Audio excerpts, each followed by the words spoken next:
자, 쌤들 안녕하세요. 안녕하십니까? 응. 마음은 안녕하고 아니, 말은 안녕하고 싶은데 마음은 조급해지죠. 자, 드디어 파이널 강의가 개강을 했습니다. 선생님들은 파이널이라고 하는 최종 모의고사라고 하는 거를 이제 치르실 준비가 잘 되고 계십니까? 자, 우선은 지금 이번 강의 같은 경우에는 제가 중등 자체가 다음 주에 개강을 하기 때문에 날짜 자체가 부득이하게 토요일 날 강의를 개강을 할 수가 없어서 지금 화요일 날 개강이 되었고요. 그래서 우선은 총 3회차로 이루어지게 됩니다. 그래서 오늘이 1주, 2주, 3주 동안 지금 모의고사 자체가 진행이 될 예정이고요. 시험 범위 같은 경우에는 제가 할 수 있는 부분만 하기 때문에 그래서 특수교육학, 특수교육과정, 그 다음에 장애인 등에 대한 특수교육법까지 그래서 오늘 치신 대로 그다음 교직 논술, 그 다음에 교육과정 A, B 부분의 초과정은 제외를 하고 지금 특수교육학 관련된 내용 자체가 전 범위로 모두 다 들어갈 예정입니다. 우선은 제가 시험을 출제하는 기준 자체는 우선은 무조건 기출 범위 냅니다. 근데 기출 문제에 나왔던 내용이 그대로 나온다라고 하는 걸 의미를 하진 않고요. 기출에 나왔던 내용이라고 하는 것, 그 다음 그것을 해석을 하기 위해서 우리가 필요했던 내용들 있죠. 거기까지 아마 출제가 된다라고 생각을 하시면 될 겁니다. 지금 직강 선생님들 같은 경우에는 아마 시간대로 그냥 풀고 그냥 점심 먹고 강의 듣고 첨삭하고 이렇게 가시면 될 거고요. 지금 인강 선생님들 같은 경우에는 첨삭 자체가 오늘 친 1회차 부분에 의해서 이루어지게 됩니다. 그래서 이미 문제가 모두 다 업로드가 됐을 겁니다. 그래서 오늘, 내일 이틀 동안 풀어주시고요. 그래서 10월 16일 자정까지 지금 파이널 모의고사 첨삭 게시판이 따로 있습니다. 강의 자체를 더 신청을 하셔야 돼요. 첨삭 강의를 신청을 하신 다음에 물론 무료입니다. 자, 그 다음에 거기 게시판 자체에 업로드를 해 주시면 될 거고요.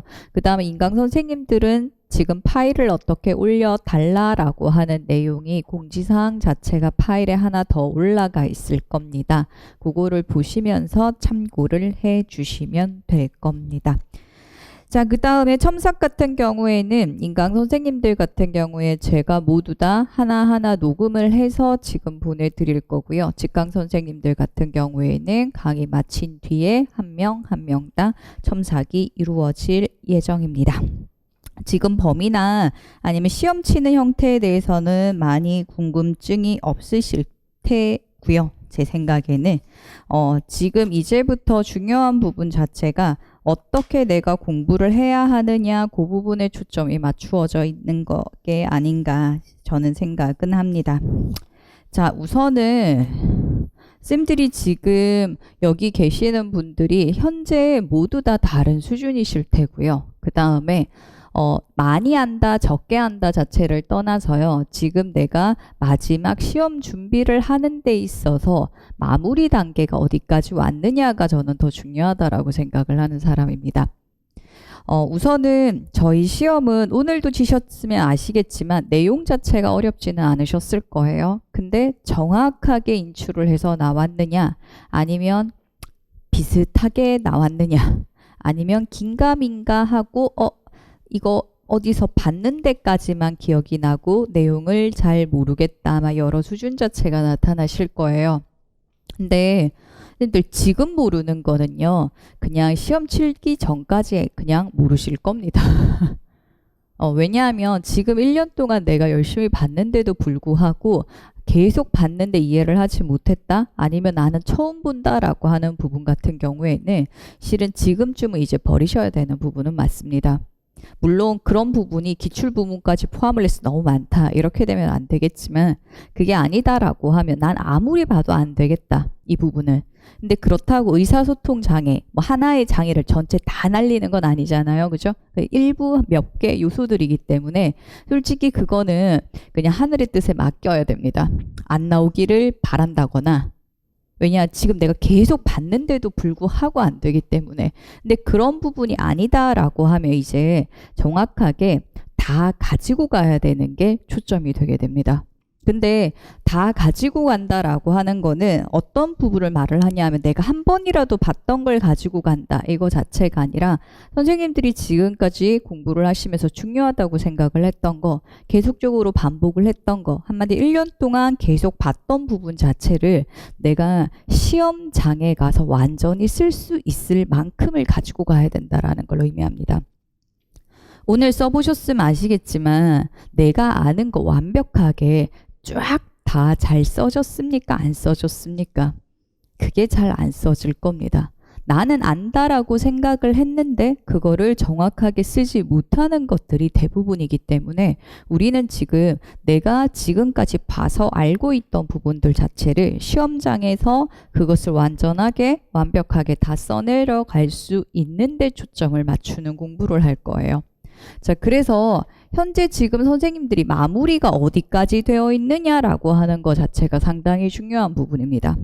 쉽게 말해서 쌤들 일명 지금 시험 날짜 말하고 싶지 않은데 오늘 25일 남았더라고요.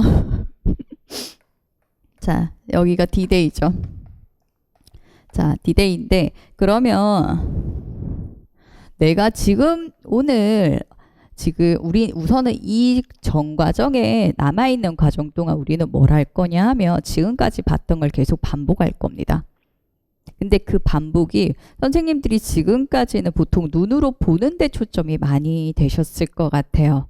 그래서 보고 아는가, 그다음 보고 써보고 계속 이런 식이 됐는데 실은 시험장 들어가면 보고 할 수가 없어요. 그래서 무조건 백지 인출이라고 하는 형태로 이제 나오셔야 됩니다.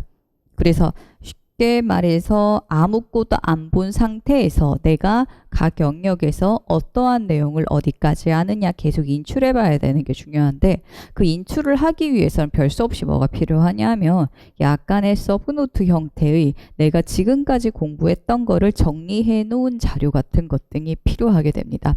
아마 제가 계속 1년 내내 강조를 했을 거예요. 1월 달부터 마인드맵이라고 하는 형태 안에 중요한 거 내가 넣어서 차곡차곡 만들어라 라고 했고 그 다음에 제가 마인드맵 책까지도 아마 말씀을 드렸을 겁니다. 그래서 그런 지금 만약에 서브노트나 내가 볼 게 전혀 없다라고 하시는 분들 같은 경우에는 최소한의 제 마인드맵 책에 있는 기본적인 내용입니다. 그게 기출문제에 나왔던 것만 언급된 내용이거든요.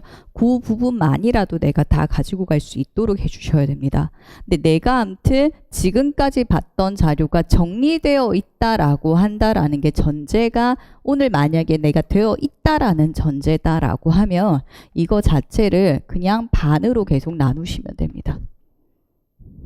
쉽게 말해서 지금 24일이라고 할게요. 여기에서 얼마? 총 24일이면 반 나누면 이게 얼마? 12일이죠. 그럼 이건 얼마예요? 12일.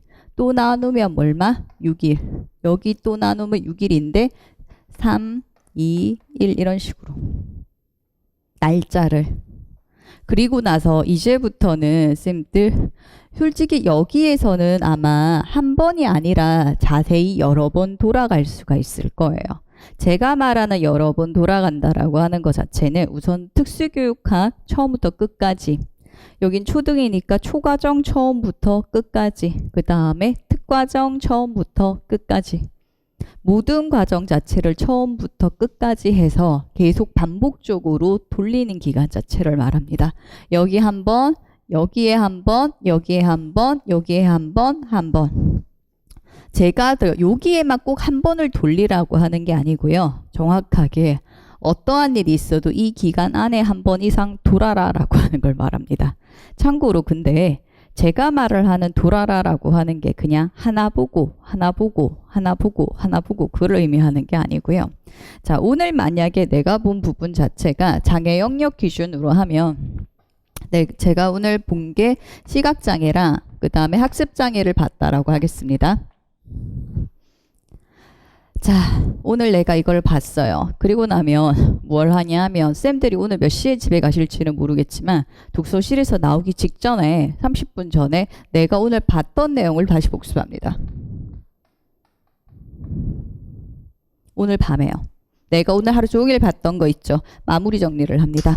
그 다음날 오자마자 얘를 다시 인출합니다.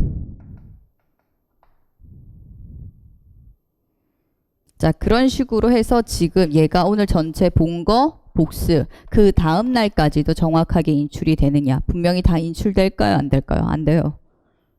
안 되면 어떻게 할 것 같아요? 넣어야지. 뭐 빠졌다, 뭐 빠졌다, 뭐 빠졌다.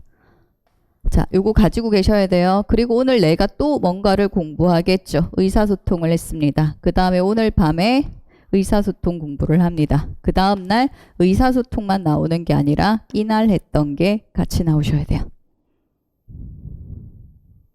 뭘 할 거냐면 계속 누적을 시킬 겁니다. 이제 이런 식으로 하다 보면 첫날은 생각보다 공부할 시간이 많은데 그 다음날은 그 전에 그 복습했는 거 인출을 하다가 보면 생각보다 공부할 시간이 그렇게 많지는 않을 거예요. 거다가 저는 특수만 말을 했지만 특수만 해야 되는 거 아니죠. 쌤들 초과 정도 하셔야 되겠죠.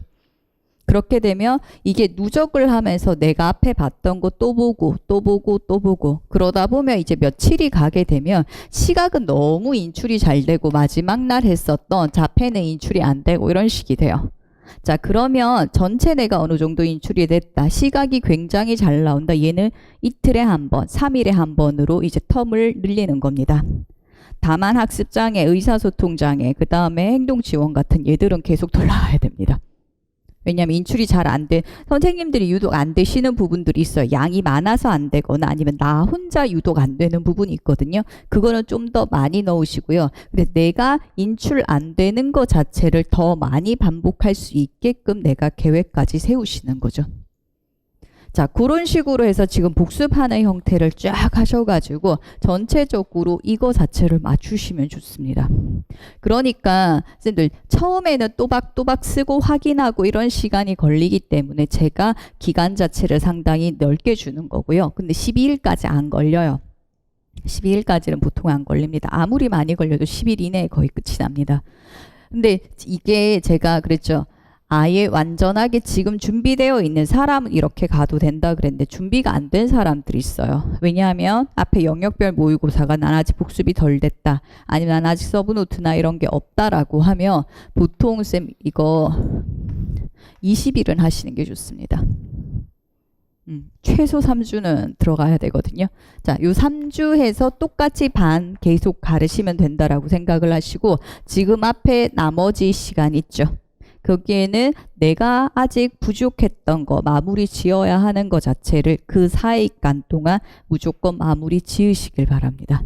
이제는 미룰 시간이 없습니다. 그래서 하셔야 돼요. 그리고 여기 가면 빡빡하지 않습니까? 라고 하는데 가능한 이유가 뭐냐면 시간이 늘어나는 게 아니라 여기에서는 완전히 다 써야 되고 쥐어짜야 되는데 이제부터 복습이 계속 이루어졌기 때문에 뭐예요? 생각보다 인출이 빨라요. 머릿속에서 끄집어내는 것 자체가 빨리 진행이 될 거다라는 겁니다. 그리고 기출문제 연도별로 쭉 전체 뽑으셔가지고 문제 자체를 계속 훑어보셔야 돼요. 그래서 어떤 영역이 어떻게 나왔다, 이거 이런 패턴으로 나왔다라고 하는 것까지도 계속적으로 살펴봐 주시는 것이 좋습니다. 우선은 계속 또 반복밖에 없어요. 그리고 쌤들이 여기에서 자 눈으로 제가 보지 말라고 하는 이유 자체는 쌤들 지금 어떨 때는 괜찮다가 갑자기 어떨 때 긴장 확 올라갈 때 있으시죠. 갑자기. 그렇게 되면 나도 모르게 눈으로 보기는 보는데 흰 거는 종이고 까만 건 글씨가 돼요. 계속 본다고 봤는데 나 방금 뭐 봤는지 아무것도 모르겠다. 이런 생각 아마 굉장히 많이 드실 겁니다. 그래서 생각하는 것보다 지금부터는 불안 수준 자체가 어쩔 수 없이 조금 높아집니다, 쌤들. 그렇기 때문에 별 수 없이 우리는 내가 이 상태로도 공부를 할 수 있는 방법으로 가야 돼요. 그러려고 하면 끄집어내는 수밖에 없어요. 그래서 무조건 백지 꺼내놓고 인출. 그리고 처음부터 끝까지 한 번에 인출이 안 될 수 있습니다. 물론 안 되겠죠. 어떤 건 안 되겠죠. 그러면 내가 어디부터 어디까지는 한 번에 인출하겠다라는 계획을 세우십시오. 제가 그 말을 왜 하냐 하면 실은 처음에 보통 선생님들이 정의 여기부터 많이 쓰거든요. 쓰다가 여기 막혔어. 그럼 어떻게 할 것 같아요? 고민을 하지 않고 바로 펴봐요. 아, 그리고 난 보면 당연히 알죠. 눈으로 봤는데. 1년 동안 봤는데 그거 보고 모르면 되겠습니까? 그러니까 어떻게, 나 안다고 그냥 넘어가는 겁니다. 그런 식으로 되면 그 다음에 여기 또 걸리고요. 또 걸리고 또 걸리고요. 시험장 들어가서 못 쓰는 결과가 나와요. 그래서 무조건 내가 잘 쓰든 못 쓰든 정의해서 나는 여기까지 쓰겠다라는 계획을 세웠잖아요. 내가 빈칸을 만들어 놔도 상관없습니다. 우선은 내가 다 채우십시오. 그리고 나서 시간을 정해놓고 채우세요. 그래서 만약에 내가 20분 동안 쓰겠다라고 했는데 15분 동안 쓰고 그 다음에 혹시 빠진 거 없는지 다시 체크해 보시는 거 이런 거는 괜찮습니다. 자기교정 같은 거는 괜찮아요. 그런데 보고 쓰지 말라고 하는 겁니다. 생각보다 나도 모르게 솔직히 이거 하다 보면 되게 기분이 좀 나빠요. 나는 1년 동안 봤는데 왜 인출이 안 되나? 방금 봤는데 왜 이러나? 내 머리는 학습장애를 이미 넘어섰죠. 지적장애를 향해 가고 있으시죠, 지금. 정서행동장애는 당연히 가지고 있는 거고요, 현재. 점점 지적장애로 가고 있거든요, 내 수준이.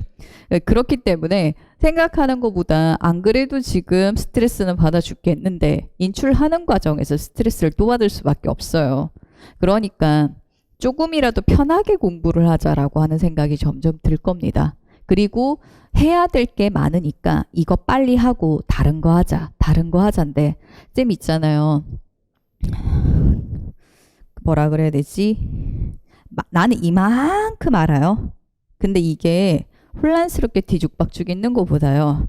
요만큼 알아도 딱딱딱딱 정리되어져 있는 게 시험 점수가 높을 수밖에 없습니다. 왜냐하면 우리 혼란스러운 거 못 씁니다. 무조건 내가 정확하게 알고 정확히 인출해서 쓰는 것만 채점이 된다라고 보셔야 되기 때문에 그래서 내가 적은 걸 하더라도 괜찮습니다. 왜냐 지금 내 수준에서 내가 공부를 해야 되는 거지 남들 맞춰가지고 째지게 하다가는 오히려 괜히 스트레스만 더 받고 긴장만 더 올라갈 수 있습니다. 그거 오히려 바람직하지 못해요. 내가 할 수 있는 한 최대한의 노력을 하는 게 맞기 때문에 그래서 내가 할 수 있는 범위에서 노력을 하시면 되는 겁니다. 그런 식으로 하셔가지고 시간을 정해놓고 인출, 시간을 정해놓고 인출, 점점 영역을 가르지 말고 한 영역 다 인출하는 형태로 맞춰는 나가셔야 되겠죠. 그런 식으로 전체적으로 내용은 복습은 해주시면 될 거고요. 자, 그리고 원래 제가 이런 말은 참 하기가 좀 어려운 말인데 그리고 함부로 해서는 안 되는 말인 것도 아는데 혹시 어제 연애란 기사 보셨습니까? 안 좋은 사고 하나 있었죠. 그게 쌤 이제부터라도 절대 검색하지 마십시오. 아니요, 그 며칠 동안은 아예 사이트 들어가지를 마세요. 제가 그 말을 하는 이유 자체가 실제로 있었던 일입니다. 2-3년 전에 제 학생 중에 한 명이 자기 알고 있는 사람이 갑자기 그런 사고를 당한 적이 있어요. 정확히 지금 시점입니다. 시험 한 2-3주 전.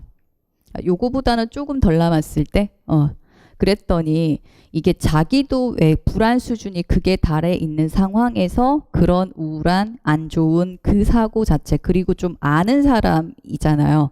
그랬더니 그게 약간 그 우울한 감정에 동화가 돼 버린 거예요. 그래서 실제로 자기가 그러더라고요. 조금 지나고 나서 저한테 말을 하기는 했는데 자기도 모르게 그 충동이 계속 일어나더래요. 그래서 실은 선생님들이 보통의 그냥 상황일 때는 그거에 그냥 안타까울 겁니다. 그리고 왜 그러냐 그냥 솔직히 안타까운 거 맞잖아요. 그러니까 그런 생각을 보통 하실 건데 지금 선생님들이 어쨌든 스트레스가 그게 달에 있고 그 다음에 불안 수준까지 같이 올라가 있는 상태에서는 그걸 계속 보다가 잘못하다가는 그 감정에 동화될 수 있습니다. 그래서 안타까운 일은 맞는데 그것까지만 하시고 더 안 보시는 게 좋아요. 계속적으로 노출되었을 때 안 좋기 때문에 그래서 최소한 며칠간만이라도 그쪽 부분으로는 안 보시는 게 훨씬 더 도움이 되실 것 같습니다. 지금 어쨌든 선생님들이 중요한 거는 내가 최대한 평정심을 유지를 한 상태에서 내 공부 스타일을 계속적으로 반복 복습하고 유지할 수 있도록 하는데 더 초점을 맞추셔야 되기 때문에 그래서 쌤들이 마음 편할 수 있는 쪽으로 가주시는 게 맞거든요. 그리고 지금쯤 이제 그거를 해보시는 것도 좋습니다. 매일매일 아마 제가 중간중간에 하라고 했는데 아마 안 하고 계셨을 거예요. 내가 오늘 공부를 무엇을 했는가, 그 다음에 무엇을 못했는가에 초점 맞추지 마시고요. 무엇을 잘했는가에 초점 맞추시기 바랍니다. 저기 쌤들 지금 별 수 없이 쌤들이 잘하는 거는 보여요? 안 보여요? 스스로 잘하는 게 1도 없는 것 같죠? 나 1년 동안 뭐 했나? 이 생각 말고는 별로 안 드실 거예요. 솔직히 그리고 원래 시험도 텄구나. 도망가고 싶다. 근데 티오는 왜 하필이면 이렇게 많이 나와가지고 도망도 못 가게 이렇게 만들어 이러면서 왜냐하면 도망가고 싶은 핑계를 나중에 만들기도 하거든요. 막 그렇게 되실 텐데 별 수 없이 내가 잘하는 거는 지금 눈에 안 보이고 부족한 부분을 채워나가고 그게 바로 직전인 상황이기 때문에 그래서 쌤들이 자존감이나 그 다음에 그 자신감 이런 거 자체가 거의 지금 바닥을 헤매고 있는 수준이에요. 근데 여기에서 쌤들이 보통 어떤 형태로 나오냐 하면 계획을 이만큼 짭니다. 왜냐하면 날짜가 급하고 나는 안 한 게 많아요. 해야 될 게 지금 굉장히 많습니다. 쫙 적으면 어떻게 됩니까? 계속 적을 수 있죠. 끝도 없이 나오니까. 그러다 보면 해야 될 건 잔뜩인데 시간은 어때요? 제한적이에요. 그리고 죄송하지만 아직 초인적인 힘이 발휘될 때는 아니라서 하루에 내가 13시간씩, 14시간, 15시간씩 공부가 잘 되지 않습니다. 바락을 하는데 기껏 12시간 나올 거예요. 그래서 도대체 15시간 나오는 미친 것들은 대체 뭐지? 이런 생각이 들지 내가 그렇게 할 수 있을 거다라는 생각이 지금 별로 들지 않으실 거예요. 그냥 어느 순간 미쳐가지고 할 때가 있어요. 한 10일 남짓. 2주 근처 들어가셔야 됩니다. 그래야지 좀 나오는데 그래서 아직 초인적인 힘을 발휘할 때는 아니고 그 다음에 다급하게 발등은 이미 불 떨어진 걸 넘어서서 타 들어가고 있잖아요. 그렇기 때문에 지금 내가 해야 되는 것만 생각을 하고 못하는 것만 생각을 하시면 아마 도망가고 싶은 생각이 점점 더 드실 겁니다. 그래서 오늘 쌤들 지금 여기 앉아 있고 싶어요? 아니면 집에 가고 싶어요? 집에 가고 싶지. 독서실 말고요. 집에. 따뜻한 침대 있고 옆에 귤도 있고 TV까지 있는 그런 곳. 근데 그거를 가지 않고 내가 여기 버티고 있다라고 하는 것만도 선생님들은 지금 칭찬을 해 주셔야 돼요. 왜냐? 다른 애들 도망가는데 도망가지 않고 어쨌든 버티고 하고 있는 거니까. 왜냐? 그래서 내가 조금이라도 더 할 수 있다, 더 앞으로 나갈 수 있다라고 하는 그 마인드를 선생님들이 하루에 몇 번씩 걸어 주셔야 됩니다. 왜냐하면 다른 사람 말을 들어도 기분이 나빠요. 지금 주변에서 아니야 잘할 수 있다 이렇게 말하면 돼. 네가 뭘 안다고 나한테 잘할 수 있다 그러는데 잘못하면 이렇게 될 수가 있는 상황이거든요. 그래서 별 수 없이 자기 마인드는 자기가 컨트롤 하셔야 됩니다. 스스로 할 수 있다 아니면 요거만 하면 돼. 요걸 하고 조금 더 나가면 돼. 이걸 봤으니까 요거는 알았을 거야. 10개를 봤는데 10개 다 기억 못해요 쌤들. 그런 초인적인 힘은 평생 나오지 않을 거예요. 내가 10개를 봤으면 5개, 6개밖에 기억을 못할 겁니다. 그걸 알아두시고 그래서 이번에 5개 알았으니까 아직 그 사이 시간에 한 번 더 볼 수 있고 또 한 번 더 볼 수 있고 그죠? 그러면서 점점 그 개수 자체를 더 채워나가서 9개, 8개, 9개를 만들어 가시면 돼요. 마지막까지도 10개 다는 안 되실 겁니다, 선생님. 그래도 들어가서 발악을 해서 내가 9.5를 만드시면 돼요. 그리고 우리는 시험에서 80점에서 80점 다 맞아야지 합격하는 거 아니죠. 60점만 넘어도 붙을 수가 있죠. 그래서 그 정도만 하셔도 괜찮다라는 겁니다. 그래서 마지막까지 조금 더 앞으로 갈 수 있는 힘이 중요한 거지 내가 지금 다 잘한다고 하는 거 자체가 중요한 게 아니다라고 하는 거 스스로 계속 칭찬해 주셔야 된다라는 것만 좀 생각을 해 주셨으면 좋겠습니다. 자, 그리고 교육과정을 아마 맨날 빈칸 뚫어서 쓰는 것만 해보시다가 아마 어쩌면 뭐 스터디를 하면서 서로 문제를 출제해서 풀어는 보셨을 거긴 합니다만 아마 이런 식으로 써보는 거는 처음이지 않을까라는 생각이 좀 듭니다. 어떻습니까? 인출이 되던가요? 안 되죠. 그리고 초등 선생님들의 가장 구멍은 이제 초과정이 아니라 특과정입니다. 예전에는 참 많이 바뀐 것 같아요. 제가 처음에 할 때만 해도 초과정이 아예 구멍이었어요. 그래서 어떤 쌤들 같은 경우에는 초과정의 모형? 그것만 보고 들어가고 뭐 그렇게 들어간다라고 했었는데 어느 순간부터 초과정 자체가 변별 자체가 커지게 되면서 그래서 초과정을 기본적으로 어느 정도 점수를 맞아야만 합격할 수 있는 선에 지금 올라왔습니다. 그러다 보니까 선생님들이 특학은 별 수 없이 열심히 하셔야 되는 거고 초과정도 좀 하다 보니까 제일 문제가 뭐다? 특과정이 된 거예요. 그래서 어떤 문제가 발생을 했냐면 실은 중등보다 초등은 범위가 많습니다. 그거는 맞아요. 왜냐하면 기본교육과정을 조금 상세히 봐야 되는 쪽이라서. 근데 그래도 쌤님 총론에서 가장 많이 나와요, 문제가. 근데 총론조차 외우지 못하는 문제가 발생합니다. 그리고 기본교육과정도 다 나오진 않습니다. 물론 일반적으로 평이한 부분에서 나오는 거는요. 실은 제가 몇 년간을 봐도요. 다 못 써요. 도드러지는 부분이 있거든요. 중도 중복 장애 학생에게 아니면 어떤 경우에는 이렇게 하라 이런 부분이 더 플러스 되어져 있는 부분이 있는데 그런 부분이거나 아니면 영역에 맞게 평가, 교수학습 방법 연결되어서 나온다거나 이런 몇 개 자체를 보는 거지 전체 다를 외워가지고 계시는 분들은 좀 드뭅니다. 다만 어디까지는 보통 많이 하시냐면 초등쌤들이 총론은 그래도 다 하셔야 되고요. 그 다음에 생각보다 공통을 안 보시는데 공통의 시각 청각이 되어져 있는 부분이 내용이 별로 없습니다. 그러니까 거기까지 보시고 그 다음 기본교육과정에서 최소한 국어랑 그 다음에 지금 실과는 보셔야 됩니다. 근데 희한하게 실과가 안 나와요. 잘. 매년 실과가 나오는데. 그래서 다는 못 볼 수 있어요. 선생님들. 그리고 다를 볼 수 있다라고 하면 제가 그 교육과정을 그러니까 특과정 자체를 좀 잘 쳐버리니까 한 애들 성적 자체가 다른 애들보다 기본적으로 몇 점이 훨씬 더 있더라고요. 거기다 특학까지 좀 잘 쳐버리면 초등은 커트라인보다 20점 넘는 애들 많거든요. 그 점수 자체를 되게 잘 만들어요. 생각보다. 근데 거기에서 초과정이란다 그래서 특과정 자체가 조금만 들어가면 되긴 하는데 쌤들이 이제 고민을 하셔야 됩니다. 참고로 제가 아는 애 같은 경우에는 지금 1회차 때 총론조차 하나도 못 썼어요. 초등입니다. 초등입니다. 근데 걔가 결국에 교육과정 특과정 문제 다 맞았거든요.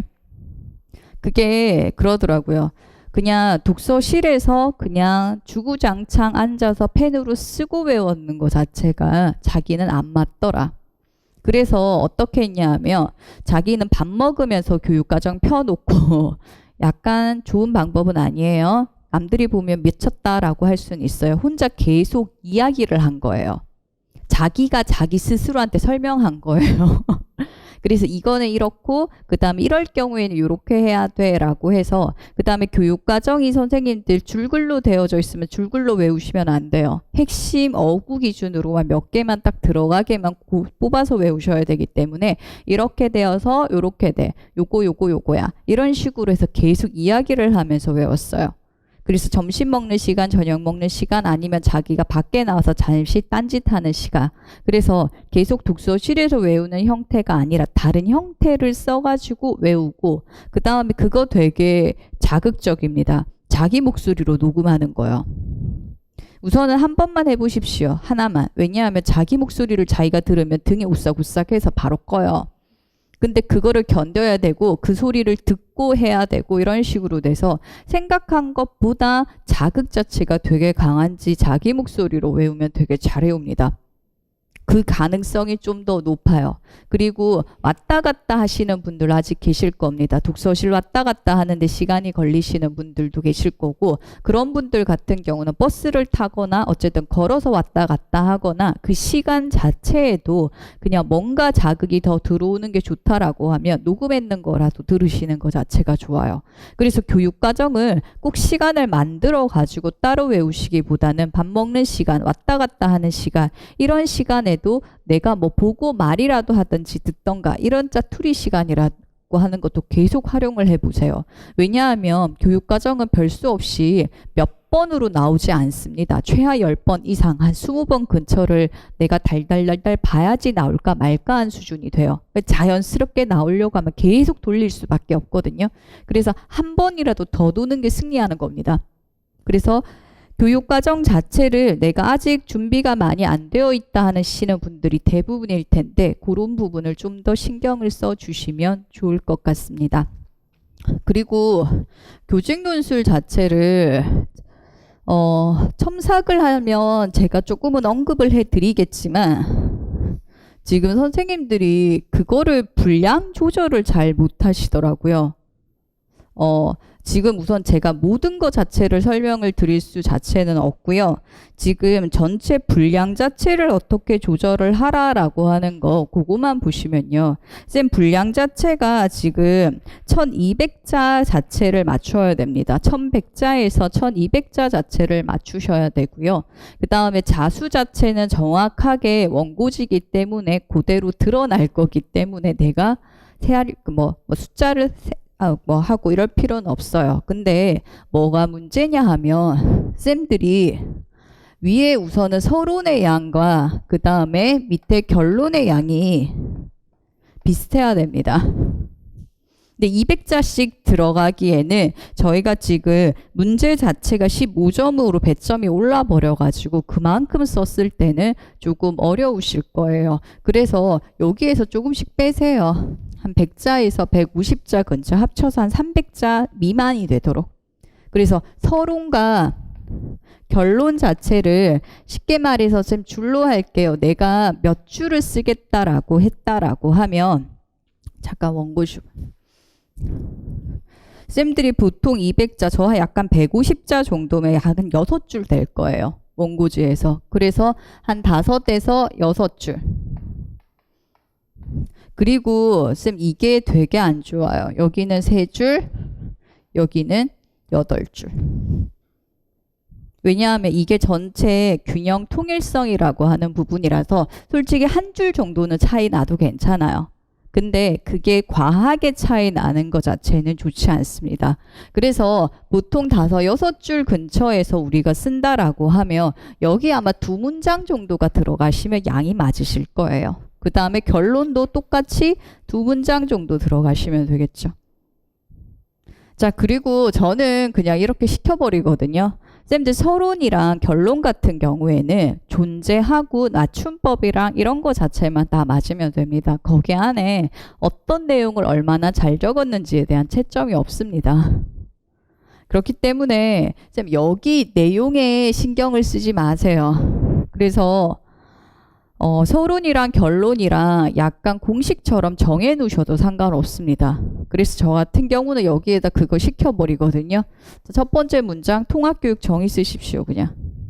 왜냐하면 우리 교직 논술이라고 하는 것 자체는 기본 문제 나오는 방향이 뭐냐 하면 우리 학생들이 현장에서 겪을 수 있는 상황에 따른 것을 서술하는 쪽입니다. 그래서 얼마나 이 학생들이 쉽게 지금 말해서 우리 현장이기 때문에 특수 학급이라고 하는 아니면 일반 학급 내에서 통합이 되었을 때 어떤 것을 고려를 해줘야 된다라고 하는 방향 쪽으로 무조건 출제가 될 수밖에 없는 상황이에요. 그래서 통합교육이라고 하는 걸 쓰게 되면 거기서 벗어나지 않아요. 최소한. 그래서 통합교육을 쓰고 그 다음 2번째 문장에 대해서는 여기 본론에서 언급된 내용이 있죠. 그러니까 여기에선 지금 보편적 학습 설계라고 하는 것과 그 다음 교수적 수정 쪽이 들어갔기 때문에 그래서 이 보편적 학습 설계랑 교수적 수정을 포함해서 이런 것을 알아보자만 쓰셔도 상관없습니다. 그러면 아마 분량이 대강 맞아 들어갈 겁니다. 그 다음에 결론은요. 결론 첫 번째 문장 뭐 쓸 것 같아요? 본론에서 이러한 내용에 대해서 알아보았다. 마지막 문장 뭐 쓰시면 될 것 같습니까? 교사 입장에서는 이거를 숙지를 해야지 장애 학생들이 교육과정 통합에 아니면 학교 현장에 통합이 되는 것 자체에 도움을 줄 수 있을 것이다. 이거를 익히고 숙달하자. 이런 식의 방향으로만 나오시면 문제 없어요. 자, 그 다음에 중요한 거는 본론이죠. 실은 쌤 본론에 채점되는 거는 이거는 점수 포인트인데 이게 정답이에요. 그렇기 때문에 이거는 선생님들이 내용을 알고 계셔야 됩니다.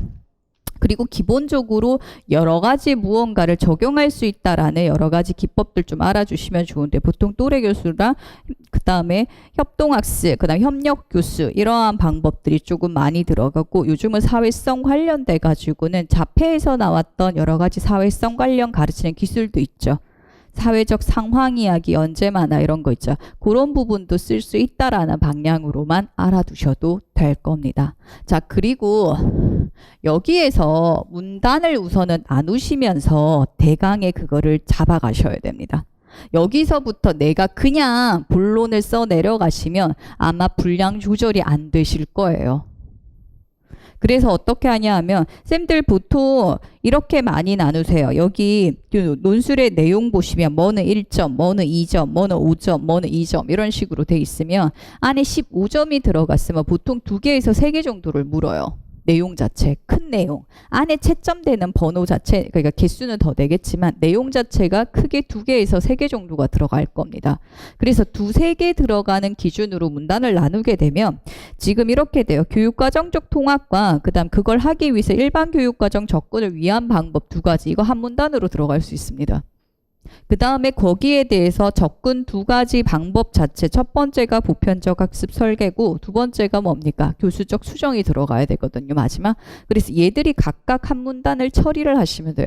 자, 그렇게 되면 첫 번째 문단 자체가 몇 점이에요? 3점. 두 번째가 얘가 좀 크죠. 7점 근처까지 들어갈 수가 있고요. 그 다음에 세 번째가 5점 정도가 배치가 될 겁니다. 저는 지금 문제를 낸다고 이렇게 냈는데 보통은 이게 거의 비슷한 점수 배점으로 많이 들어갈 거예요. 자, 그러면 쌤 여기에서 남아있는 분량에서요. 내가 서론, 결론, 대강 양 정해놨죠. 그래서 분량에서 쉽게 말해서 점수 포인트대로 우선은 분량을 잡으세요. 그러니까 지금 3점은 여기까지 써야 되겠다. 7점이니까 여기까지 써야 되겠다. 그 대강 자수가 여기서 끝나야 되겠다. 여기서 끝나야 되겠다를 잡으세요. 그리고 나면 여기서 몇 줄이 나온다. 몇 줄이 나온다. 몇 줄이 나온다가 나와요. 그리고 여기에 우리 답이 이미 정해져 있지. 그죠? 자, 그리고 이제 결정을 해야 되는 게 그겁니다. 만약에 여기서 이만큼 자체가 분량을 잡았는데 하필이면 내가 이 내용을 잘 몰라. 그렇게 되면 쌤들이 쓸 말 자체가 없어요. 그래서 여기에서 그때는 내가 아는 여기 걸 다 적으세요. 근데 어떤 경우는 그런 게 있어. 내가 여기 내용을 굉장히 잘 알아. 그래서 나는 정의도 알고 장점도 알고 단점도 알고 예시도 다 알아. 근데 분량이 이것밖에 안 될 때는 어떤 쌤들이 이거 내가 아는 거 다 적다가 1번 자체를 여기까지 써버려요. 그렇게 되면 어떻게 돼요? 2번, 3번, 4번, 5번 여기 쓰고 나 마지막 거 쓸 내용 한 자체가 존재를 하지 않는다라는 거야. 그러면 여기서 요만큼이다. 그러면 대강 내 문장 호흡으로 문장 호흡이 뭐냐 하면 선생님들이 한 문장을 작성했을 때 문장 길입니다. 보통은요. 쌤들 2줄에서 3줄 사이 근처가 나오실 거예요. 그래서 한 줄 반 있죠. 원고지 한 줄 반 나오면 짧아요. 그 이상 가셔야 돼요. 그래서 한 줄, 2줄이죠. 쌤 이거 넘어가셔야 됩니다. 호흡이. 그래서 최소한 여기 반 있죠. 여기 근처까지는 가셔야지 어느 정도 내용이 있는 문장 길이가 나오고요. 그 다음에 세 번째 중간 여기 근처까지 나오시면 돼요. 그래서 보통 이렇게 되어서 이렇게 된다라고 하는 패턴으로 쓰게 되면 거의 요 안에 문장 길이 자체가 만들어질 겁니다. 그래서 대강 내가 한 내용 자체를 요 정도 양으로 적는다라고 하는 거 내가 또 정의 아는 거 자체를 적으면 실은 약간 그 정도 나올 겁니다. 그거 자체가 만들어져 있다라고 하면 내가 이게 몇 칸이다. 내가 써야 될 게 몇 개다. 라고 하면 뭐예요? 아, 이거는 내가 정의만 써야 되겠구나. 어떤 거는 칸이 많으니까 정의랑 나 모르니까 예시를 쓰겠다. 여기는 이걸 좀 더 붙여서 내가 여기까지 맞춰야 되겠어 라고 하는 것 자체를 내가 계속 만들어 가셔야 돼요. 처음부터 얼마를 적을까? 여기까지 적을까요? 저기까지 적을까요? 그게 아니라 물론 내가 완전한 답과 모든 걸 다 잘 알고 있으면 실은 적기만 하면 대강 자수 맞게 만들어 놨어요. 근데 모든 것 자체가 그렇게 잘 되진 않거든요. 그렇게 됐을 때 별 수 없이 내가 여기까지 각각의 문단마다 어디까지 적는다라는 걸 체크를 하시고 그래서 이 내가 아는 거에 대해서 분량이 여기까지 다 나오면 지금 분량이 완성이 되죠. 그러면 요만큼만 적겠다. 모자란다. 좀 더 적어야 되겠다. 어떤 거는 칸이 너무 적어. 정말 정의 적고 끝이 나야 되겠구나. 이거 자체를 미리 만드셔야 돼요. 실은 내용을 모르는 것 자체는 저 어떻게 해드릴 수가 없습니다. 그거는 본인들 공부인데 쌤들이 생각하는 것보다 여기에서 분량 조절을 못하면서 왔다 갔다 해서 내가 쓸 내용 자체를 못 적고 그래서 서로는 200자 썼는데 결론은 2줄밖에 없고 이래요. 50자 있고 이런 경우가 되게 많은데 그거는 처음부터 분량 조절 자체에 실패한 겁니다. 그래서 우선은 서론 자체 한 5, 6줄 근처 결론 자체 그 양 만들어 놓으시고요. 그 다음에 연필로 요까지 정도 쓰겠다라는 거 체크해 놓고 마지막에 지워서 내시는 건 아무 문제가 없어요. 그래서 약간 그런 식으로 분량을 조절을 하시면 좀 더 도움이 되실 겁니다. 길다. 서론. 자, 우선은 해설을 해보러 들어가 보도록 하겠습니다. 그리고 교직 논술은 별 수 없습니다. 내용 자체를 새로운 내용 자체가 많이 나올 게 아니라 통합 관련된 방향들이기 때문에 그에 관련된 내용들 자체 자료 보시고 그 다음에 기출 문제들 자체를 돌아가면서 계속적으로 쓰는 패턴이 좋습니다. 어쨌든 글을 계속 써봐야지 유려하게 잘 나가게 되고 실은 제일 좋은 게 개론서 처음에 읽고 이런 식으로 해서 우선 문장 자체를 만드는 게 좋은데 실은 그거를 하기에는 지금 시기에는 맞는 부분 자체가 아니거든요. 그래서 기출문제 지금까지 거 있잖아요. 그거를 돌아가면서 계속 하나씩 쓰고 피드백하고 제대로 됐는지 그런 걸 체크를 해보시는 것이 훨씬 더 좋으실 겁니다.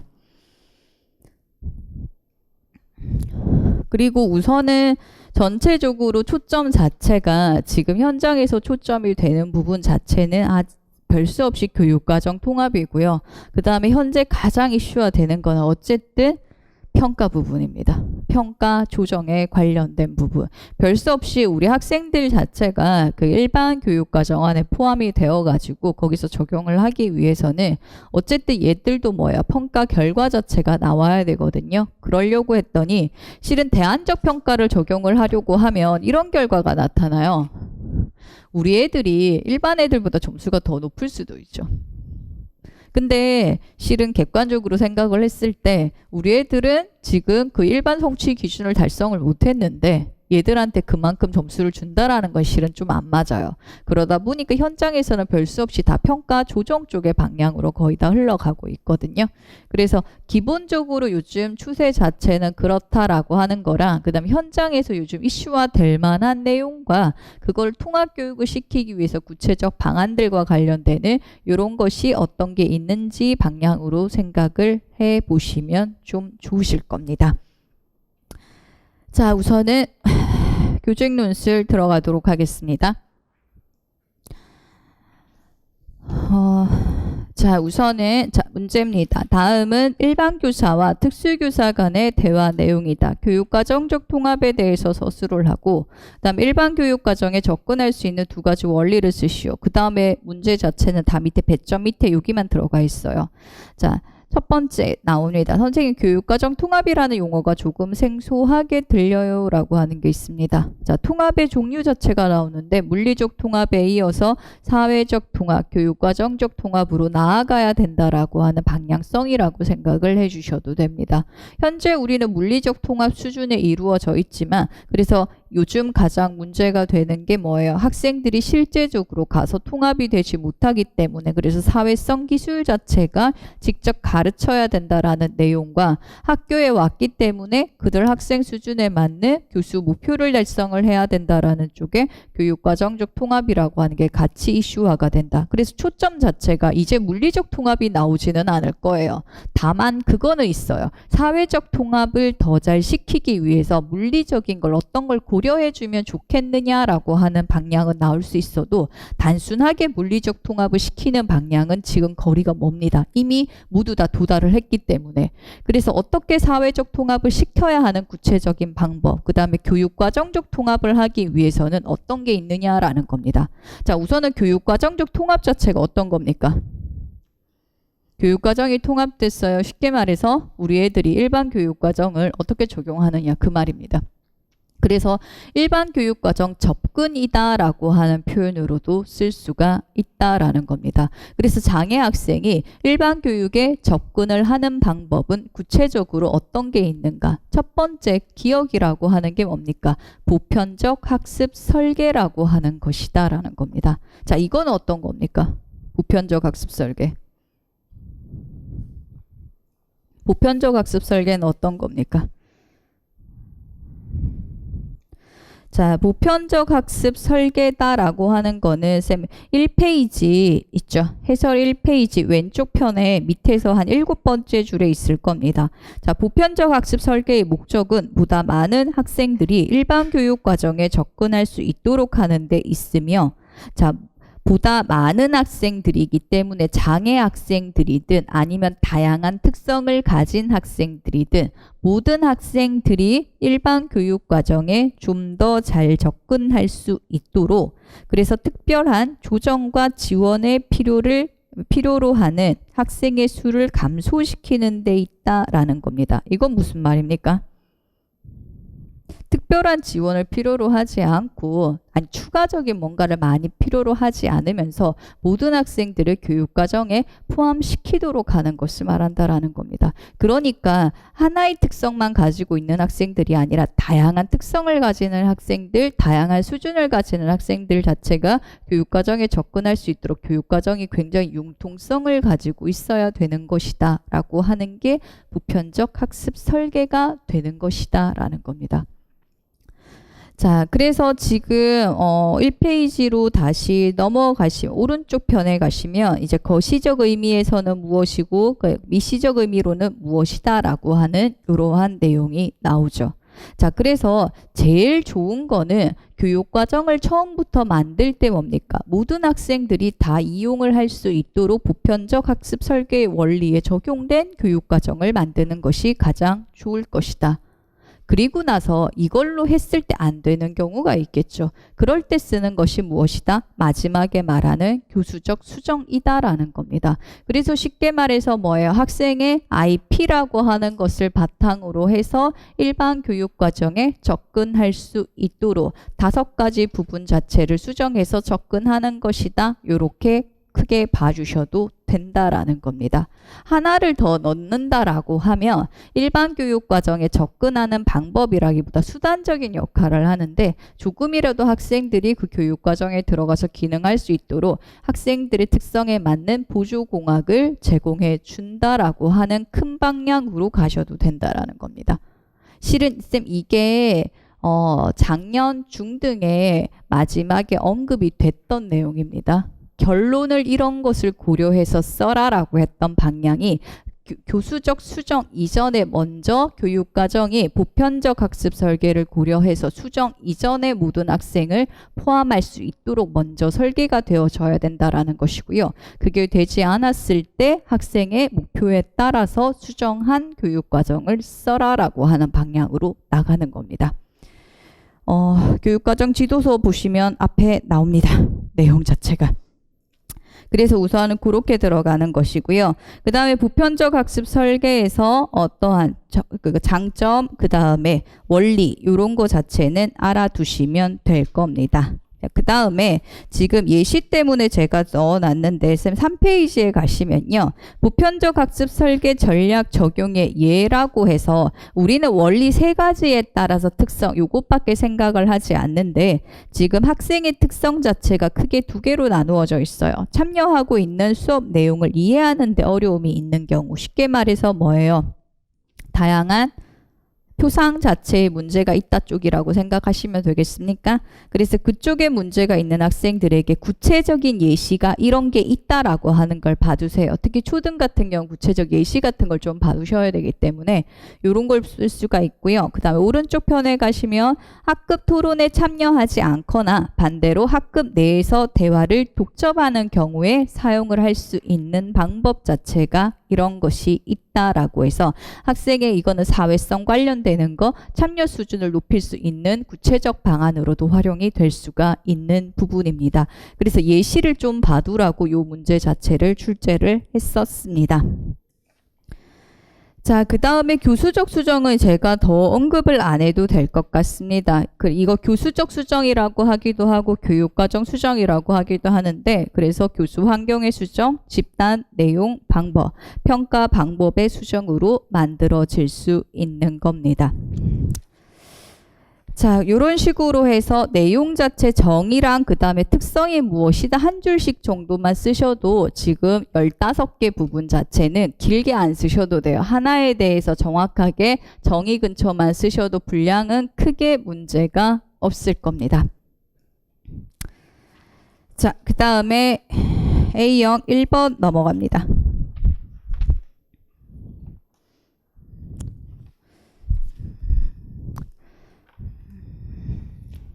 우선은 최대한 기출문제 근처에서 기출문제 알고 있는 부분이랑 관련된 부분까지 알고 있느냐 이런 거에 좀 중점을 두고 문제를 이번에 출제를 우선은 했습니다. 자, 1번 문제. 많이 보셨던 문제죠? 자, 기출문제 부분입니다. 자, 저는 땡땡초등학교 특수학급 신규 교사입니다. 자, 지적장애 학생 B가 방과 후 교육 프로그램 요리 수업을 신청을 했는데 학생의 수준이 떨어져서 그래서 지금 참여시키기 어려울 것이다 라고 말했다라는 겁니다. 방과 후 교사가요. 그랬더니 부모님이 차별이라고 화를 내셨다라고 하는 겁니다. 자, 근데 이게 어떻게 하면 될까요? 자, 기억 차별이라고 볼 수 있습니다 라고 되어져 있죠. 차별이라고 볼 수 있는 근거 자체는 어디에 들어갑니까? 우선은 법적 원리에 근거를 해서 4조 차별금지 부분에 들어가죠. 차별의 금지 부분에 특히 2항에 몇 번입니까? 2번째 수업 학생 자치 활동 그 밖에 교내 활동에 대한 참여 배제 쪽에 해당을 하기 때문에 그래서 참여 배제를 할 수 있다 없다? 할 수 없다. 그러면 참여를 시켜야 된다라고 하는 쪽으로 가고요. 만약에 참여가 계속 배제가 된다라고 하면 당연히 벌금 쪽으로 연결을 하실 수 있으셔야 된다라는 겁니다. 자, 그래서 지금 3번을 가시면 이게 바로 제가 벌금이랑 연결을 해놨어요. 우선은 두 번째 거 같은 경우에는 지금 뭐예요? 내용 질문이 있어요 부분에서 학습 보조기 지원을 받고 싶다라고 하셨는데 자, 보조기 자체를 신청할 수 있나요? 라고 하는 겁니다. 일반 학습이 아니라 일반 학급에서 완전히 통합교육을 받고 있다라고 해도 이 학생이 특수교육 대상자이기 때문에 그들에게 맞는 특수교육, 그러니까 교육 관련 서비스 자체를 받을 수가 있다.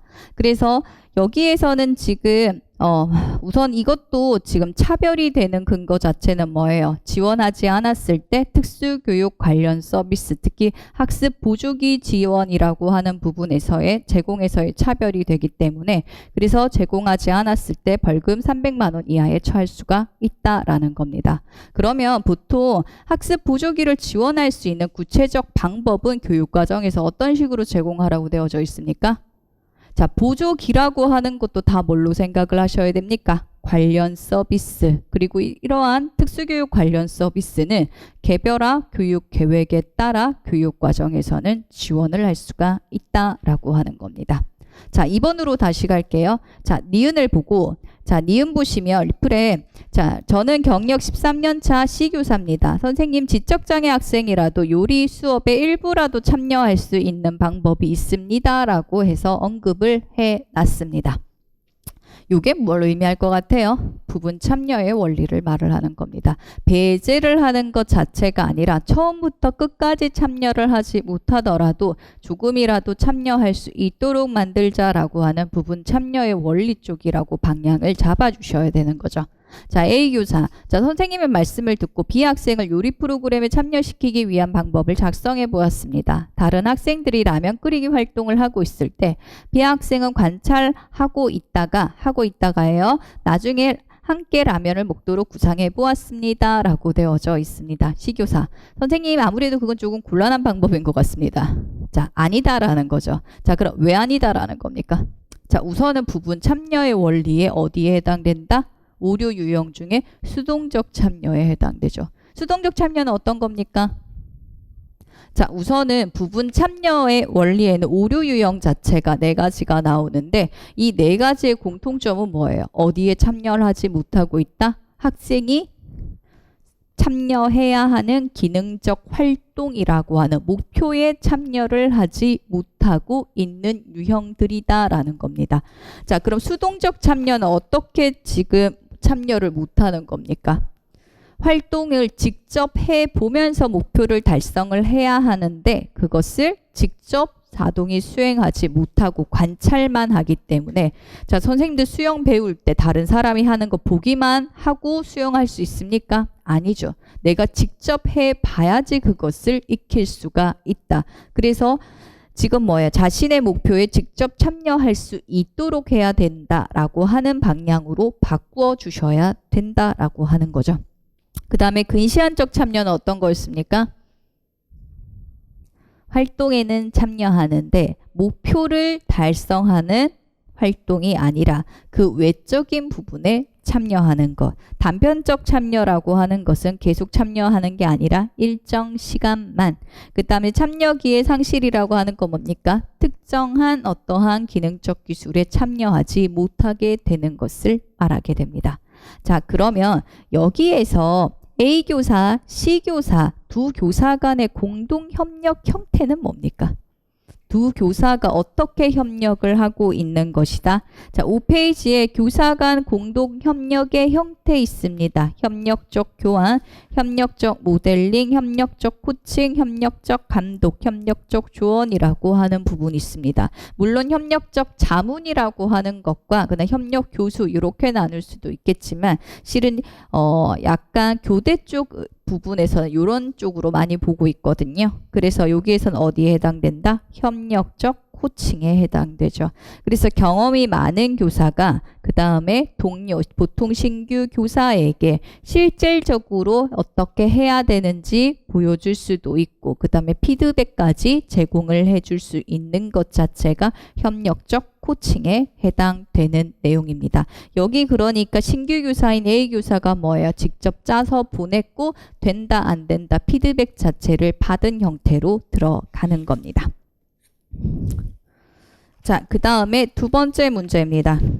자, 두 번째 문제 같은 경우에는 이게 손상 부분 자체를 보고 이게 손상이 어디다라고 하는지를 먼저 파악하셔야 됩니다. 제가 그림을 안 넣어놔가지고 쌤들 그림 한 장짜리 받으셨습니까? 자, 우선은 위에 뇌 쭈글쭈글한 부분 있죠.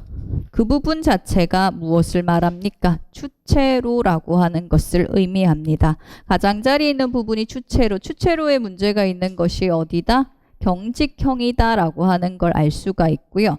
그 중에서 왼쪽, 오른쪽, 우리한테 보이는 쪽 오른쪽이요. 오른쪽에 문제가 있을 경우에는 지금 뭐예요? 한쪽만 문제가 있기 때문에 지금 한쪽에만 문제가 나타나는 뭐다? 편마비다라고 하는 것을 알 수가 있다라는 겁니다. 그리고 그림을 잘 봐주셔야 되는 게 쉽게 뇌 사진에서 오른쪽에 문제가 있다라고 하는 거는 아동한테도 어느 쪽? 오른쪽에 문제가 있는 것이다. 보이세요? 자, 지금 사진을 보시면 뇌는 오른쪽, 그 다음에 사람 한 그림 있죠, 밑에. 사람 그림을 기준으로 아동의 어느 쪽? 오른쪽에 손상이 있다. 그래 보이는 쪽 그대로 마비가 있다라고 생각을 하시면 됩니다. 이거 그림 모든 쪽에서 그림 다 똑같이 이런 패턴으로 나오지 그거 좌우 바뀌어서 나오는 경우가 없습니다. 자, 그러니까 쉽게 말해서 아동이 오른쪽 편마비가 있다라고 하는 것을 알 수 있겠죠. 그리고 현재 아동이 독립적 보행이 가능하기는 하나 오른쪽 편마비가 있기 때문에 보조기기의 도움을 받아서 이동이 가능한 것이고요. 그 다음에 이 의존성 조체가 높아서 일상생활 기술 훈련이 필요하다. 여러 가지 자주기술이 훈련이 필요하다라는 겁니다. 자, 교수 방법이에요. 우선은 기어. 아동의 오른손이 손상이 있으므로 아동의 왼손을 주로 사용하도록 지도한다. 자, 우선은 지체장애 학생들에게 가장 기본적인 교수 원리 자체는 어떤 겁니까? 신체를 바르게 세우고 그 다음에 양쪽을 균형적으로 사용할 수 있도록 하여라. 자, 선생님들 혹시 팔 한쪽 다쳐보신 적 있습니까? 손가락이든 어디든. 내가 만약 오른손을 다쳤습니다. 그러면 우리 오른손을 잘 써요? 안 써요? 안 쓰지? 최대한 안 쓰겠지. 별 수 없이 아프니까. 그러니까 어떻게 돼요? 다 주로 오른손은 안 쓰고 왼손밖에 쓸 수가 없죠. 얘들도 마찬가지입니다. 오른쪽에 손상이 있는데 얘는 마비가 있어서 오른손은 자기 마음대로 안 움직여요. 왼손만 마음대로 움직여요. 그럼 애들은 당연히 왼손만 쓸 거예요. 근데 한쪽만 계속 쓰게 되면 어떻게 될까요? 신체 비대칭이 나타나죠. 자, 어쩔 수가 없는 게, 자, 원래 사람은 좌측, 우측 발달이 다릅니다. 그 신체의 우위성 자체가 나타나기 때문에 여기 선생님들 왼손잡이도 있으시고 오른손잡이도 있으시죠. 태어나면서부터 나는 한쪽을 더 잘 쓰는 걸 가지고 태어나게 됩니다. 사람이. 그래서 아마 오른쪽 쓰시는 분들은 오른쪽 근육이 더 발달을 해 있고 왼쪽 쓰는 사람들 같은 경우 왼쪽 근육이 더 발달되어져 계실 거예요. 근데 우리는 그래도 뭐예요? 오른손잡이라고 해도 왼손 쓰죠. 왼손잡이라고 해도 오른손 쓰죠. 같이 쓰면서 최대한 비슷하게 맞춰라도 가는데 얘들은 마비가 있기 때문에 이거를 계속적으로 안 쓰면 신체 비대칭 자체가 점점 더 심해질 수가 있다라는 겁니다. 그리고 이게 이걸로 끝나는 것 자체가 아니라 이 움직임이라고 하는 것 자체는 어디로 가죠? 대뇌의 정기적 신호 자체로 갈 수가 있게 된다라는 것이고요. 한쪽만 비정상적으로 계속 사용을 하게 되면 어떤 문제가 나타난다? 잘못하면 뇌 발작 자체가 나타날 수가 있기 때문에 양쪽 자체를 균형적으로 사용할 수 있도록 지도해야 된다. 자, 그러면 여기에서 양쪽을 균형적으로 사용할 수 있도록 지도한다라고 하는 말은 어떤 의미일 것 같아요? 주로 사용하는 것은 어느 쪽일 것 같아요? 왼쪽. 오른손 자체를 안 쓰는 것 자체가 아니라 보조적인 역할을 할 수 있도록 하라라고 하는 방향을 의미하는 걸 말합니다. 자, 그래서 두 번째, 학생에게 과제를 제시할 때 오른편으로 제시한다. 그래서 뭡니까? 과제 수행을 오른쪽으로 하라는 게 아니라 제시를 오른쪽으로 하기 때문에 오른쪽으로 내가 몸을 기운다거나 아니면 오른손을 사용해서 과제를 받는다거나 이런 식으로 활용은 할 수가 있게 되는 거죠. 자, 그 다음에 디귿. 왼편으로 고개를 돌려서 칠판을 바라볼 수 있도록 그래서 교실 오른편에 좌석을 배치한다. 자, 쉽게 말해서 어느 쪽에 배치를 했다라는 거예요. 학생에게 왼편, 학생의 오른편의 마비가 이렇게 돌릴 수 있도록 하라. 그러면 왼편을 주로 쓰라고 하는 건데 그게 아니라 반대로 되셔야 되죠. 왜냐하면 내가 활동은 왼편으로 하지만 돌린다거나 해서 그냥 바라보는 이런 거 자체는 오른손을 조금이라도 활용할 수 있도록 좌우 자체가 바뀌어주시면 됩니다. 그래서 오른편으로 고개를 돌려서 칠판을 바라볼 수 있도록 교실 왼편에 좌석을 배치하시면 되게 됩니다. 자, 그 다음에 리을. 컴퓨터를 사용할 때 왼손으로 마우스를 사용할 수 있도록 오른쪽 단추와 왼쪽 단추 기능을 바꾸어 준다. 이거는요. 선생님들 마비가 있는 쪽으로 마우스같이 미묘한 거 컨트롤이 잘 됩니까? 안 됩니까? 안 돼요. 이거는 보조적인 역할을 하는 걸 말하는 게 아니라 주 사용하는 부분을 말합니다. 그래서 주로 사용하는 것을 얘는 어느 손 써야 돼요? 오른손 쓸 수 있어요? 안 되죠. 왼편을 써야 되죠. 그러니까 왼손 마우스로 좌우 바꿀 수 있도록 하는 것을 제공해 줘야 되겠죠. 물론 컴퓨터 자체에서 바꾸시면 됩니다. 요거는.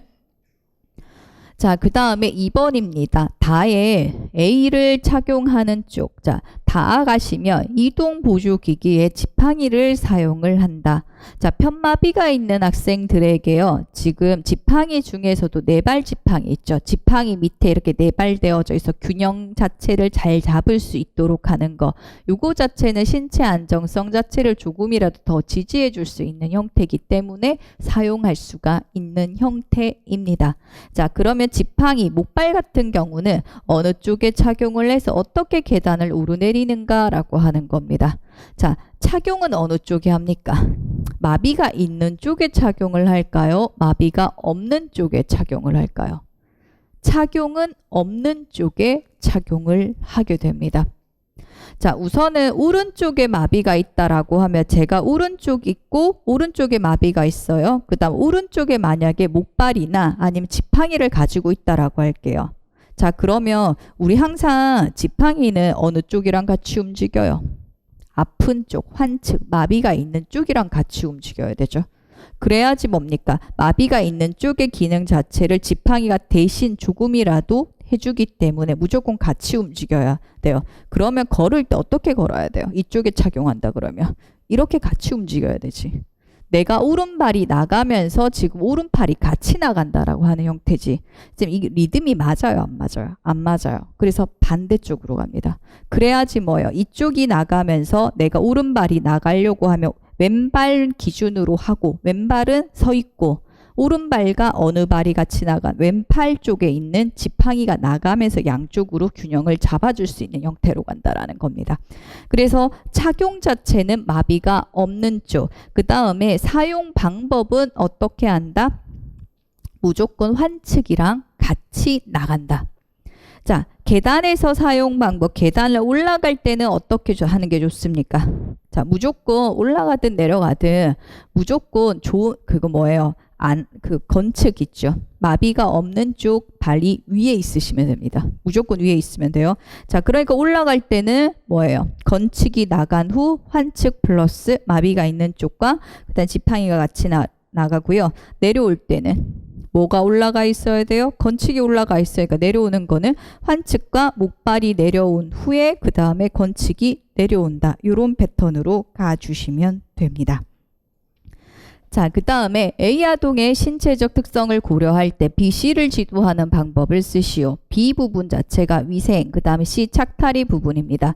체육활동 후에 학생이 독립적으로 세수하기를 시키려고 합니다. 자, 편마비가 있는 학생들에게 세수를 시킬 때 어떻게 양손을 활용할 수 있느냐라고 하는 겁니다. 어떻게 하면 될까요?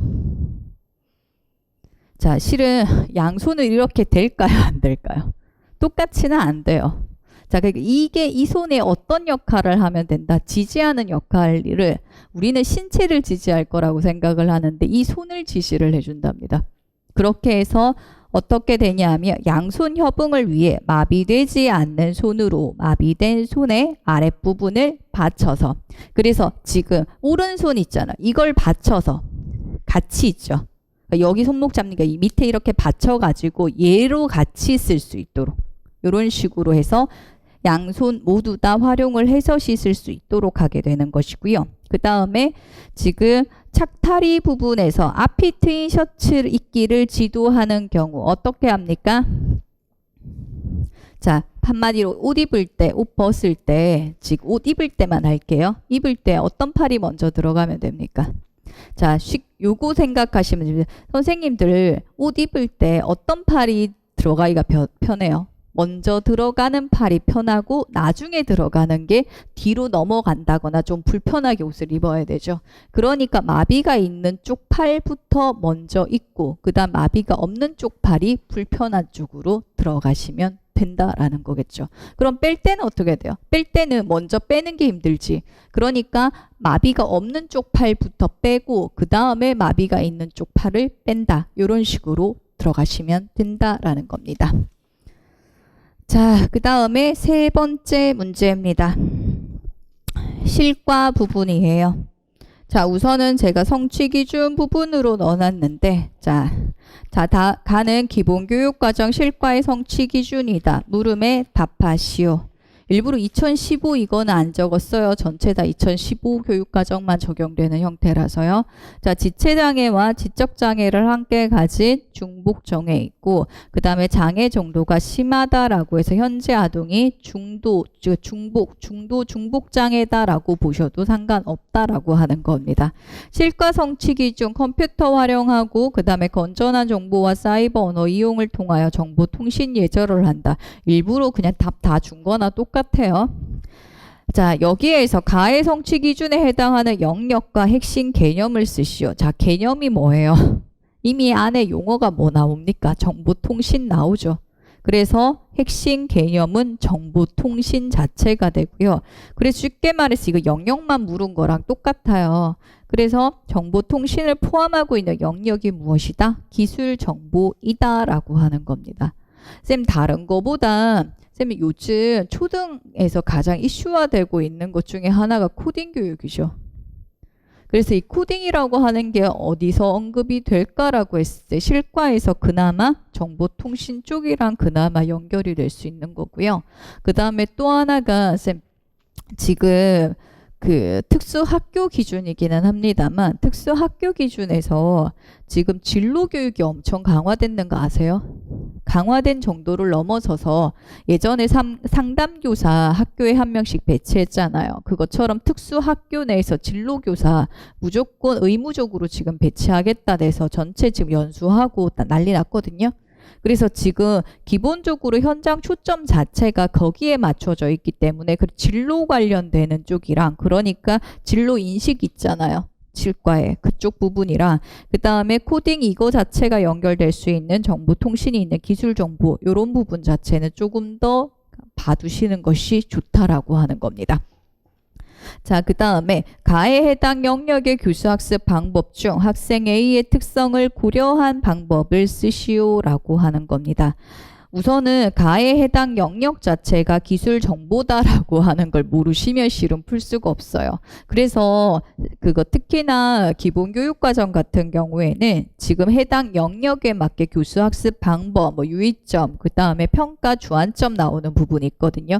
그거를 별 수 없이 다 다이렉트로 연결해서 봐두셔야 돼요. 물론 딱 거기까지만 나오면 좋겠는데 물론 이거 교수학습 방법 일반적인 거 물을 수도 있겠지만 그 도드러지는 거 묻거든요. 그래서 기술이랑 아니 영역이랑 연결되는 걸 묻거나 그게 아니면 중도 중복 장애 학생에게는 아니면 이러한 문제가 있는 학생에게 이렇게 제공한다라고 하는 특별한 내용이 들어가는 부분을 물어요.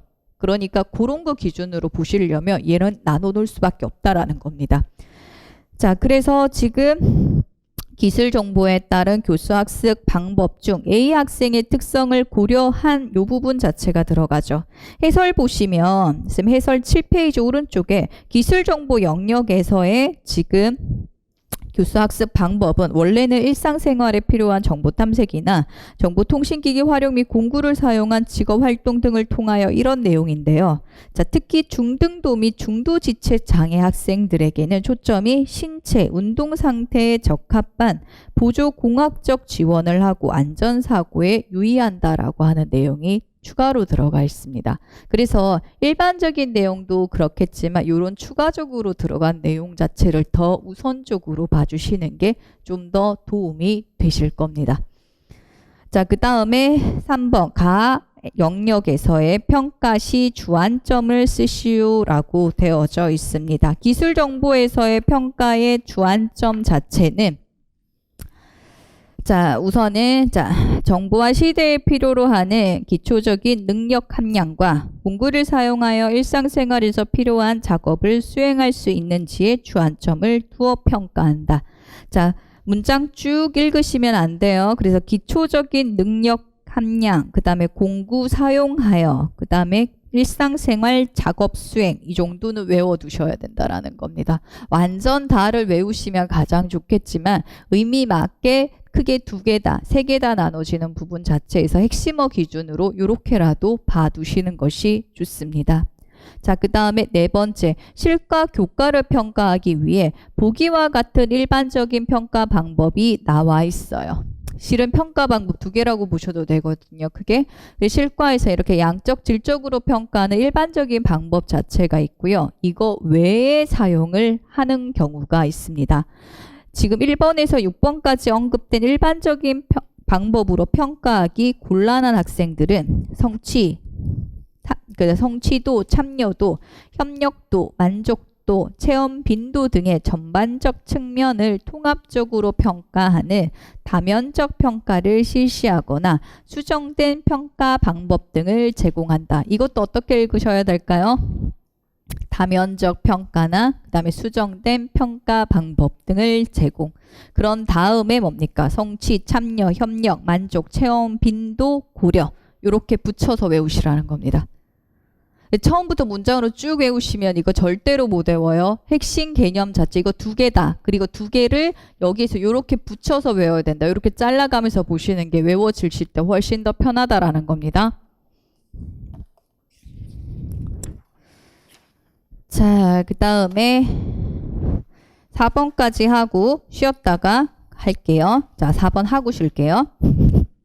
자, 4번입니다. 자, 가는 장애 학생에 의해 특성이며 나는 문제행동 중재 및 결과 분석지이다. 자, 물음에 답하시오라고 되어져 있습니다. 현재 아동이 하루 종일 손을 흔들고 자리에서 이탈하는 행동이 빈번합니다. 그래서 평균 2분마다 자리에서 이탈을 해서 이탈을 하고 컴퓨터 인터넷 검색을 좋아한다라고 합니다. 자, 행동 중재에 되어져 있는데 쌤 이런 거 나오면 표적 행동, 강화제 이런 거 잘 보세요.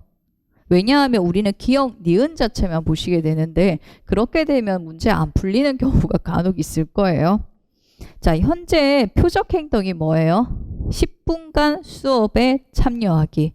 한마디로 표적 행동이라고 목표 행동이라고 바꾸시는 게 더 나을 것 같아요. 목표 행동이 뭡니까?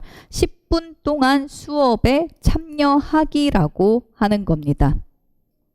자, 그래서 기억, 중재 방법 기억. 수업 중 A가 3분 동안 수업에 참여하면 강화를 제공을 하다가 3분보다 5분 동안 참여했을 때 강화를 제공하며 이건 억지로 만들어준 문제예요. 이 문장은 원래 3분, 5분, 7분, 10분만 들어가야 돼요. 왜냐하면 이미 표적 행동 자체에 뭐가 있어요? 10분간 수업에 참여하기. 그래서 목표 행동 자체가 10분 동안 수업에 참여하는 행동을 만들기 위해 현재 아동이 2분마다 자리에서 이탈을 하니까 2분보다 조금 나은 3분 했을 때 강화를 하고 3분보다 조금 나은 5분 했을 때 강화를 제공하고 5분보다 나은 7분, 7분보다 나은 10분에 강화를 제공하겠다. 지금 이 말이에요. 그래서 제가 이런 거 목표 행동 나오면 얘부터 먼저 봐야 된다라는 거예요. 10분간 수업에 참여하기 행동을 만들기 위해 어떻게 줬다? 3분 했을 때 강화를 주고 그거보다 잘하는 5분 했을 때 강화를 주고 5분보다 잘하는 7분 했을 때 강화를 준 기억은 무슨 방법입니까? 행동 형성법입니다. 자, 그래서 행동 형성을 보통 이렇게 말하죠. 행동을 질적으로 향상시키는 방법이다 라고 해서 실은 우리가 쉽게 하는 뭐 수영이나 태권도 이렇게처럼 품새, 그거 자세 있죠. 그걸 교정하는 그런 방법적인 역할도 하긴 하지만 여기 있는 것처럼 뭡니까? 10분간 수업에 참여하기, 20분간 수업에 참여하기라고 해서 같은 행동을 시간이나 이런 질적으로 점점 향상을 시킬 때도 사용을 할 수가 있다라고 하는 겁니다. 자, 그래서 이것과 그러면 행동 연쇄의 차이점은 뭘까요? 자, 그럼 공통점은 뭡니까? 그 전에. 공통점은 뭡니까? 둘 다 새로운 행동을 가르치는 방법입니다. 그래서 둘 다 목표 행동을 하지 못할 때 그 행동을 가르칠 때 사용을 할 수 있는 방법인데 차이점은 뭐예요? 쌤들 이거 차이점 처음에 배우실 때 아마 그것 때문에 가장 헷갈릴걸요? 언제 행동 형성 쓰고 언제 행동 연쇄 써요? 그리고 중간 행동들이 다 나오는데 이 중간 행동들 가지고도 언급을 하죠. 그게 차이점입니다. 중간 행동이 자 행동 형성 같은 경우 행동 연쇄부터 설명할게요. 행동 연쇄 같은 경우는 최종 목표에 도달을 하기 위해서 중간중간 과제를 분석을 한 중간 단계의 행동 자체. 그 행동이 어떤 행동들입니까? 다 필요한 행동이죠. 왜냐하면 앞 단계의 행동 자체가 그 다음 단계의 자극의 역할을 하기 때문에 한 단계도 빠지지 않고 처음부터 마지막 단계까지 수행되어야 하는 반면에 행동 형성 같은 경우는 뭡니까? 표적 행동을 하기 위해서 중간에 필요한 행동들이 전혀 아니다라고 하는 게 차이점이 된다라는 겁니다. 중간 부분 자체의 행동들 자체가 어떻게 설정되느냐 자체가 차이점으로 들어갈 수가 있어요. 그래서 보통 행동 연쇄는 언제 쓰죠? 복합적인, 그래서 하나의 행동이 아니라 다양한 행동으로 하나하나 단위 행동으로 잘라서 모여서 목표 도달할 수 있는 행동일 경우에 사용을 할 수 있는 거고, 행동 형성 같은 경우는 그게 아니라 꼭 중간 단계가 필요 없는 질적으로 향상시킬 수 있는 그런 행동에 사용할 수가 있는 것이다 라는 겁니다. 자, 그 다음에 2번입니다. 니은에서 사용된 강화 스케줄의 명칭을 쓰시오 라고 하는 겁니다. 자, 실은 중재 방법 두 개로 나눠 놓은 이유가요. 첫 번째 있는 기억은 목표 행동을 만들 때까지 사용한 방법이었고요. 두 번째 있는 건 이제 이미 그 행동 만들었어요. 그 다음에는 이제 A가 10분간 수업에 참여하기를 달성한 후 20분 동안 수업에 참여했을 때, 그 다음에 30분 동안 수업에 참여했을 때 강화를 제공한다. 그래서 강화를 제공한다. 그렇게 이런 식으로 시간을 늘려간다라고 할게요. 뒤에 말이 조금 그러네. 강화를 제공한다라고 하십시오. 그냥 그게 나을 것 같아요.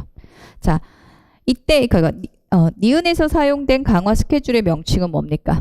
지속시간 강화 계획입니다. 실은 고정 지속시간 강화 계획이라고 하는 게 가장 맞아요. 자, 왜 그렇게 됩니까? 10분 동안 내내 수업에 참여해야지 강화를 제공을 하고요. 만약에 그게 아니면 강화가 제공되지 않는 형태죠. 그래서 얘가 강화 스케줄 중에 간헐 강화 계획이 들어간다라는 건 아시겠습니까? 그 행동을 했을 때 무조건 강화가 제공되는 게 아니라 조건이라고 하는 10분을 만족시켜야만 강화가 나오고, 그 다음에는 이제 강화를 줄여가기 위해서 학생에게 제공하는 강화를 줄이기 위해서 어떻게 한다? 시간을 점점 늘려간다라는 겁니다. 10분마다 강화를 제공을 하는 거랑 20분마다 강화를 제공하는 거랑 학생은 뭐예요? 20분마다 강화를 받으면 받는 강화가 적어지죠. 그리고 이게 뭐예요? 강화를 줄여가는 강화 약화 전략이 된다라는 겁니다. 그래서 간헐 강화에서 특히 비율이라고 하는 부분 있죠. 쌤, 고정 비율 간격 이렇게 했을 때 우리 5회마다 강화를 주다가 7회마다 주다가 10회마다 주다가 이렇게 숫자를 올려가는 것 자체를 강화 스케줄을 약화시키는 것이다 라고 말을 하게 된다라는 겁니다. 자, 그러면 왜 강화 스케줄을 약화시킬 것 같아요? 왜 이렇게 점점 시간을 늘려서 학생에게 제공하는 강화를 줄일 것 같습니까? 강화 의존도를 낮추어서 학생이 독립적으로 학습할 수 있도록 하게요. 아니면 독립적으로 수행한다라고 하셔도 되고요. 여기서는 지금 자연적 강화에 의해 행동을 통제하도록 하기 위함이다. 이렇게까지 나올 수 있습니다.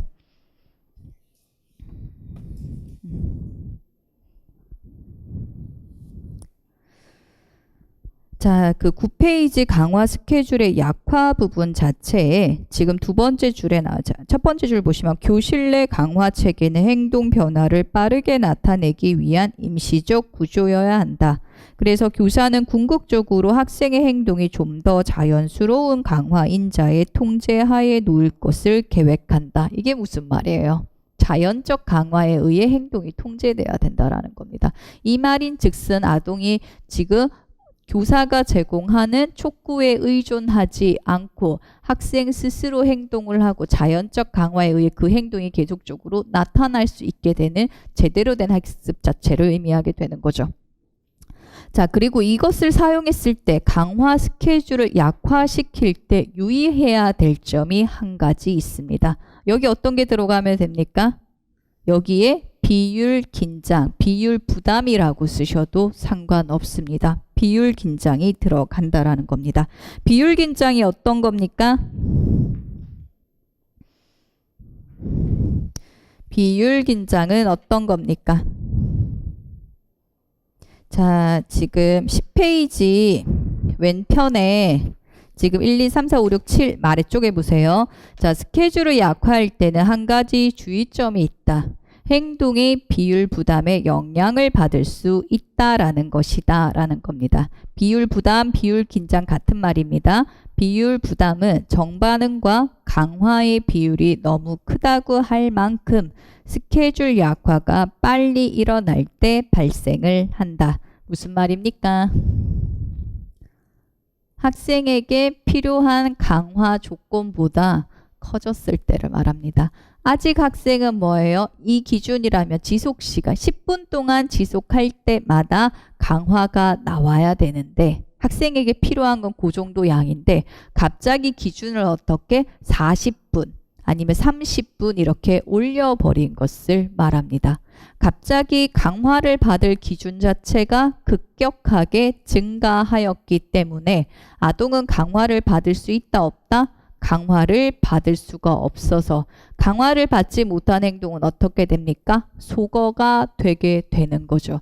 그래서 자연적 강화에 의해 행동이 통제되기 전에 지금 강화의 부족으로 한마디로 강화를 제공하는 기준이 너무 높아진 것에 따른 강화를 받지 못해 행동이 속어가 되어 버리는 것, 그것을 비율 긴장, 비율 부담이라고 합니다. 그래서 학생의 행동을 관찰을 해서 적당한 지금 강화 기준, 조건 자체를 찾아줘야 된다. 갑자기 기준을 너무 많이 올려버리면 행동이 속어가 될 수 있다라는 것까지 알아두시면 될 것 같습니다.